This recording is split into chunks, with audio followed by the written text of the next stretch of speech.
Suatu hari di Korea Selatan, pada tahun 1980, terlihat ada seorang supir taksi bernama Kim sedang keliling ibu kota Seoul mencari penumpang. Pada masa itu, Korea Selatan masih dipimpin oleh pemimpin militer diktator yang melarang keras demonstrasi. Di tengah jalan, Kim terjebak macet gara-gara para mahasiswa sedang berdemo menuntut reformasi. Melihat perjuangan mahasiswa itu, bukannya mendukung, Kim justru malah menganggap mereka pengganggu. Kehidupan di ibu kota sangatlah keras. Kim sama sekali tak peduli soal demokrasi. Di pikirannya, hanya ada uang aja. Memang faktanya, untuk bertahan hidup di kerasnya ibu kota, memang butuh uang. Waktu mau putar balik, ingin lewat jalan tikus. Ada sepasang suami istri, minta diantarkan ke rumah sakit sekarang juga, karena si istri mau melahirkan. Tapi pas sampai rumah sakit, dompet si suami ketinggalan. Si suami pun memberikan kartu namanya, dan berjanji akan membayar ongkos taksinya besok. Mendengar itu, Kim marah-marah sambil bilang, kalau besok bayarannya jadi 2 kali lipat. Menjelang malam, Kim pulang ke kontrakan. Di dalam, dia bingung kenapa putrinya sudah tidur, padahal masih sore. Ketika dibangunkan, Kim kaget melihat wajah putrinya terluka.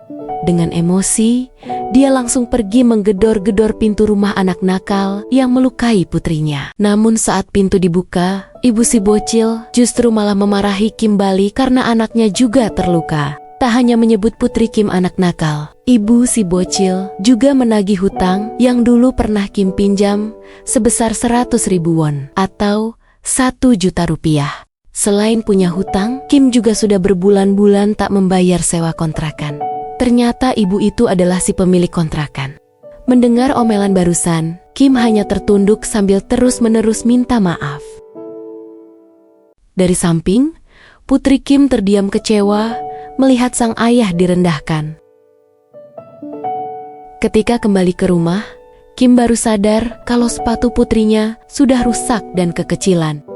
Dia janji akan segera membelikan sepatu baru. Namun putri Kim tetap murung. Seakan seperti sudah terbiasa dengan janji-janji manis ayahnya yang tak pernah ditepati. Agar putrinya ceria lagi, Kim janji besok lusa, waktu liburan tanggal merah, mereka berdua akan piknik bareng di taman kota. Mendengar itu, akhirnya putri Kim tersenyum senang. Malam hari, setelah putrinya tidur, Kim menghitung penghasilan taksi hari ini, sambil mendengarkan berita radio yang mengabarkan tentang kerusuhan di kota Gwangju. Karena banyaknya pihak ekstremis, pemerintah terpaksa harus mengisolasi seluruh kota dan menetapkan status darurat militer. Di sisi lain, di suatu kafe di Jepang, terlihat ada seorang wartawan bernama Peter baru datang, dan ia lalu berkumpul bersama teman-teman wartawan lainnya. Peter di situ mengeluh kondisi Jepang sangat membosankan. Tak ada hal menarik yang bisa dia liput. Mendengar keluhan Peter, salah satu rekan wartawan menyarankan, kenapa Peter nggak pergi ke Korea Selatan saja? Soalnya di sana sedang terjadi kerusuhan besar-besaran di kota Gwangju. Tapi sayangnya, tak ada satupun wartawan asing yang boleh masuk ke sana.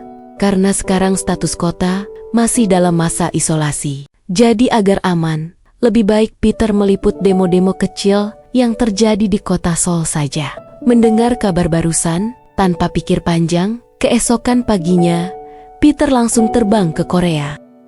Sesampainya di Korea, Peter mampir ke kafe terlebih dahulu menemui wartawan lokal kenalannya untuk minta informasi tentang kondisi kota Gwangju. Di sisi lain, di kantin pool taksi saat sedang sarapan, Kim mencoba meminjam uang pada temannya sebesar 100.000 won untuk melunasi hutangnya pada pemilik kontrakan. Sayangnya, rekan Kim tak punya uang sebesar itu. Di tengah obrolan di meja lain, ada supir taksi cerita. Barusan kantornya dapat telepon dari orang bule yang ingin memesan taksi dan minta diantarkan pulang pergi ke kota Gwangju dengan bayaran 100.000 won. Supir taksi itu juga menyebutkan lokasi penjemputannya. Setelah sarapan, rencananya dia mau langsung ke sana. Kim yang menguping obrolan itu pun buru-buru pergi ke lokasi duluan untuk merebut orderannya. Ketika sampai di lokasi penjemputan, Wartawan lokal teman Peter bertanya, apakah Kim bisa bahasa Inggris? Meskipun tak begitu lancar, Kim berusaha meyakinkan kalau dia sedikit-sedikit bisa bahasa Inggris. Setelah semua siap, Kim dan Peter pun berangkat menuju kota Gwangju.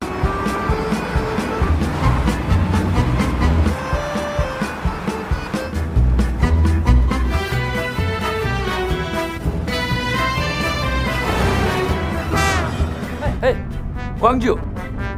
Saat sebentar lagi sampai, Kim kaget kenapa Peter mengeluarkan kamera. Bukannya di Gwangju ini, wartawan dilarang keras masuk, tapi Peter hanya menyuruh Kim diam dan lanjut jalan.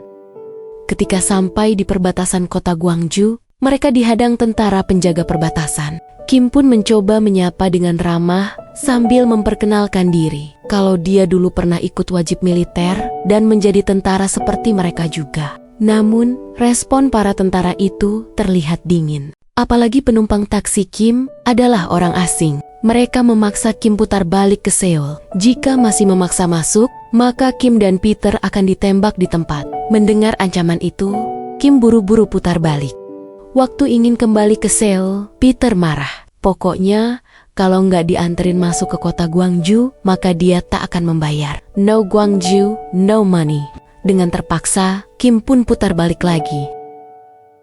Ia lalu bertanya ke kakek-kakek warga setempat, apakah ada jalan alternatif untuk masuk ke kota Gwangju yang tak dijaga petugas militer. Si kakek di situ memberitahu jalan lain lewat pegunungan.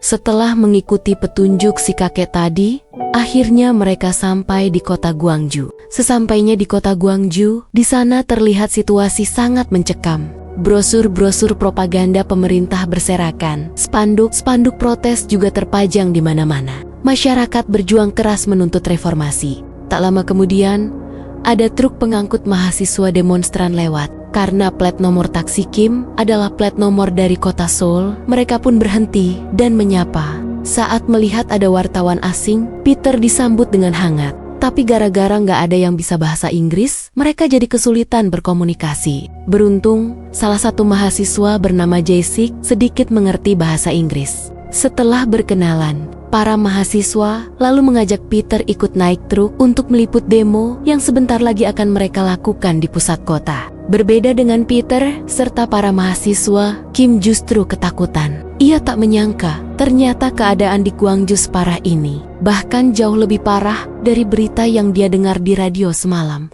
Kim di situ bilang, Peter pergi aja duluan, nanti dia akan mengikuti di belakang. Namun saat truk belok, Kim malah putar balik kabur, kembali ke Seoul. Ia tak peduli ongkos taksinya belum dibayar, yang penting nyawanya selamat. Di tengah jalan, ada ibu-ibu tua meminta tumpangan ke rumah sakit. Awalnya Kim berusaha cuek, tapi karena nggak tega, akhirnya dia terpaksa memberikan tumpangan. Selama perjalanan, ibu itu terlihat khawatir. Dia dapat kabar kalau anaknya terluka dihajar tentara militer. Mendengar cerita barusan, Kim tak percaya. Nggak mungkin tentara tega menyakiti rakyat. Soalnya dulu dia juga pernah jadi tentara waktu wajib militer. Dan dia telah disumpah untuk selalu melindungi rakyat serta tanah air negaranya. Kim mencoba menenangkan. Si ibu nggak perlu khawatir, pasti semua baik-baik saja. Kabar tentang kekejaman tentara pada rakyat mungkin cuma rumor. Sesampainya di rumah sakit, Kim bertemu supir-supir taksi kota Gwangju. Tapi waktu mau mengantarkan si ibu masuk, dia kaget melihat ada supir taksi baru datang membawa penumpang yang terluka parah. Di dalam, Kim semakin kaget. Kenapa banyak sekali warga sipil terluka? Tak lama kemudian anak si ibu muncul. Beruntung kondisinya baik-baik saja. Si ibu lega dan berterima kasih karena Kim sudah mau mengantarkannya. Ketika ingin pamit pergi, dari belakang, tiba-tiba Jessic bersama Peter datang. Peter di situ marah-marah. Kenapa tadi Kim menghilang? Padahal peralatan kameranya dia tinggal di kursi belakang. Peter pun menuduh Kim pencuri. Di luar, setelah mengembalikan peralatan Peter, Kim menjelaskan kalau dia nggak tahu apa-apa. Tadi dia cuma kesasar sebentar, melihat Kim ingin membawa kabur alat-alat mahal Peter. Para supir taksi lokal marah karena Kim telah mencoreng nama baik dunia pertaksian. Demi meyakinkan semua orang kalau dia tak seburuk yang mereka pikirkan, Kim pun menyuruh Peter masuk taksinya lagi. Sesuai kesepakatan awal, dia akan mengantar Peter keliling meliput kota Gwangju, lalu kembali ke Seoul. Baru dia minta bayarannya. Agar komunikasi lebih lancar, Jae-sik juga ikut pergi bersama mereka sebagai penerjemah. Sebelum menuju pusat kota, mereka mampir ke pom bensin terlebih dahulu. Karena uangnya pas-pasan, Kim cuma mengisi bensin sedikit saja. Tapi pas melihat petugas bensin mengisi bensinnya kebanyakan, Kim langsung memarahi petugas itu sambil bilang kalau dia tak akan membayar kelebihannya. Mendengar ucapan Kim, si petugas memarahinya balik. Dia bilang kenapa Kim marah-marah, padahal dia ingin memberikan bensin gratis. Kim pun kaget. Di jalan, Jae-sik berkata, jangan samakan kehidupan di kota Gwangju ini dengan kota Seoul. Di sini uang bukanlah segalanya. Para supir taksi dianggap sebagai pahlawan karena mereka sudah sering membantu mengangkut korban demonstrasi tanpa meminta bayaran. Di sini, warga kota Gwangju semuanya saling bekerja sama dan gotong royong demi memperjuangkan reformasi. Sesampainya di pusat kota, ketika melihat plat nomor taksi dari kota Seoul dan melihat ada wartawan asing, seluruh warga menyambut kehadiran mereka dengan sangat hangat.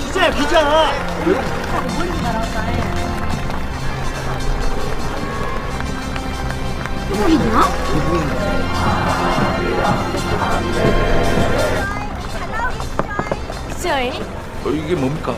박사. Thank you. 땡큐.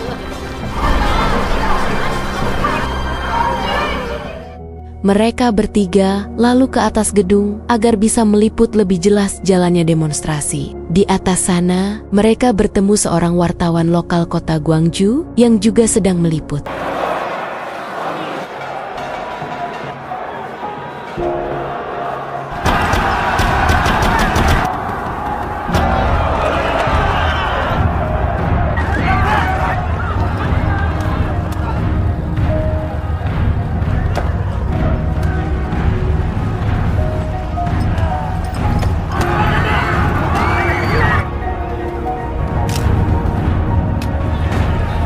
Saat menyaksikan langsung dengan mata kepalanya sendiri bagaimana kejamnya tentara pada warga sipil, Kim sangat syok.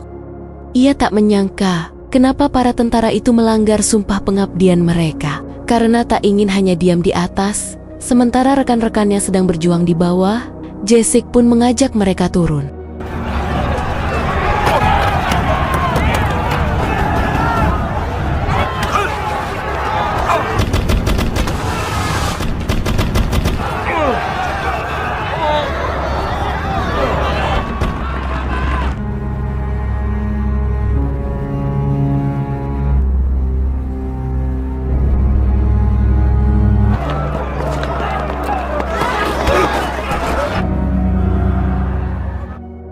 Waktu mau kabur, mereka kepergok salah satu tentara. Melihat ada wartawan asing, tentara itu pun mengejar.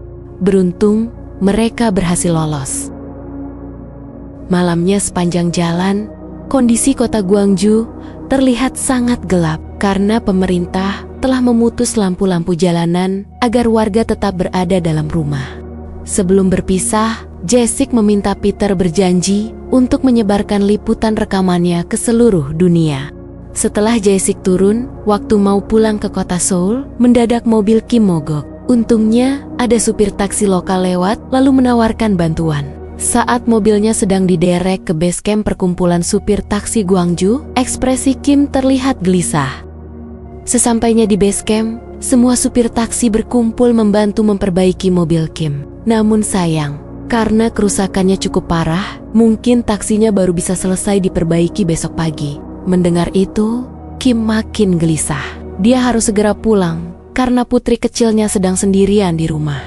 Waktu Kim ingin meminjam telepon, salah satu supir taksi bernama Hwang memberitahu kalau di kota yang penuh propaganda ini, semua saluran komunikasi telah diputus agar tak ada orang luar yang tahu tentang kekejaman pemerintah pada warga kota Gwangju. Hanya ada satu stasiun TV, dan itu juga stasiun TV berisi propaganda-propaganda pemerintah. Kim sangat panik. Jika dia tak pulang, putrinya bisa menangis ketakutan. Melihat percakapan para supir taksi, Peter yang tak mengerti bahasa mereka mengira Kim pasti sedang butuh uang. Tapi ketika Peter memberikan uang bayaran 100.000 won, Kim langsung marah. Ini bukan soal uang, tapi soal putrinya. Karena saling tak mengerti bahasa satu sama lain, mereka pun berkelahi. Akibat perkelahian itu, Kim terbentur taksi sampai hidungnya berdarah. Mereka berdua lalu dipisahkan supir taksi lain. Saat Kim pergi menenangkan diri, barulah Jae-sik menjelaskan alasan tadi Kim marah-marah adalah karena dia khawatir pada putrinya yang sedang sendirian di rumah. Mendengar penjelasan itu, Peter merasa bersalah. Hwang kemudian mengajak Kim, Peter, serta Jae-sik menginap di rumahnya malam ini sampai mobil Kim selesai diperbaiki. Dalam rumah, mereka makan bersama. Waktu Peter kepedesan makan kimchi, semua menertawakannya termasuk Kim. Di momen itu, terlihat Peter dan Kim sudah baikan. Selesai makan, mereka lalu berkumpul menonton TV. Di berita TV, pembawa acara mengabarkan bahwa pemerintah berhasil memukul mundur kelompok ekstremis di kota Gwangju. Akibat kerusuhan tadi sore, 1 orang warga sipil tewas dan 5 anggota militer terluka parah. Mendengar berita itu, Hwang marah. Kenapa pemerintah terus-menerus berbohong? Padahal warga sipil yang jadi korban ada ratusan, bahkan ribuan. Demi mencairkan suasana, mereka mematikan TV lalu mengganti topik pembicaraan. Kim, Peter, serta Jae-sik saling menceritakan kisah kehidupan masing-masing. Saat mendengar Jae-sik bercita-cita ingin menjadi musisi terkenal, Kim pun menyuruhnya bernyanyi di hadapan mereka. Sebelum bernyanyi, semuanya bersorak menyemangati. Mereka yakin anak muda seperti Jae-sik masa depannya akan cerah karena punya bakat terpendam. Tapi waktu Jae-sik mulai bernyanyi, mereka semua terdiam kecewa. Ternyata bakat terpendam Jae-sik lebih baik dipendam selamanya. Meski begitu, mereka tetap tertawa bahagia serta saling bercanda menghabiskan waktu bersama.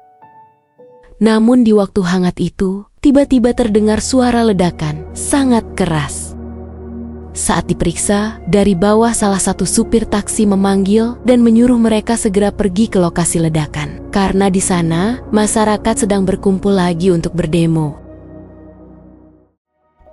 Ketika sampai di lokasi ledakan, Peter dan Kim langsung meliput. Tak lama kemudian, mobil-mobil pengangkut tentara militer baru datang. Karena posisi Peter terlalu terbuka, dia jadi ketahuan. Beberapa tentara lalu keluar mobil dan mengejar. Kim, Peter, serta Jae-sik pun lari kabur ke bangunan kosong. Sayangnya, waktu mau naik ke atap gedung, gulungan rekaman Peter terjatuh menggelinding ke bawah. Jae-sik di situ menyuruh Kim dan Peter kabur duluan, biar dia aja yang mengambil gulungannya. Dia janji akan segera menyusul mereka berdua. Namun saat di bawah mau ngambil gulungan, komandan tentara muncul menangkap Jae-sik. Komandan teriak memanggil Peter sambil menodongkan pistol tepat ke kepala Jae-sik. Jika dalam hitungan 10 detik, Peter tak menyerahkan diri, maka dia akan langsung menembak kepala anak muda itu.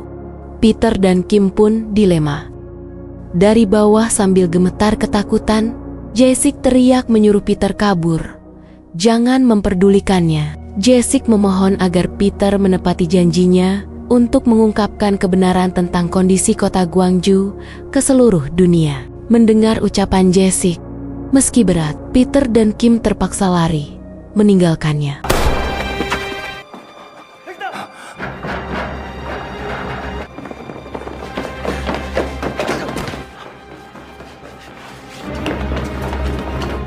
Di tengah pelarian, Peter dan Kim terpisah.